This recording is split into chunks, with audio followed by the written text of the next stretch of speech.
Hello everyone, how are you doing? This is MD Tech here with another quick tutorial. In today's tutorial, I'm going to show you guys how to resolve if you're coming across an issue on your Windows computer. This is that it cannot open this item. It might have been moved, renamed, or deleted. Do you want to remove this item? And then you're prompted with a yes or a no. So it should hopefully be a pretty straightforward process here, guys. And without further ado, let's go ahead and jump straight into it. So first thing I recommend doing would be to actually just click on no and then refresh your desktop or wherever you're currently trying to delete your file and make sure it hasn't already been deleted. So just right click on your desktop, for example, if you've closed out of that dialog window, and you would select the refresh button and see if that file is no longer present on your system. You can also restart your computer as well if you're, not getting the results you're looking for.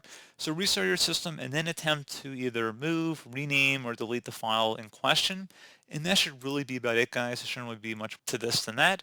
So as always, thank you guys for watching this brief tutorial. I do hope I was able to help you out, and I do look forward to catching you all in the next tutorial. Goodbye.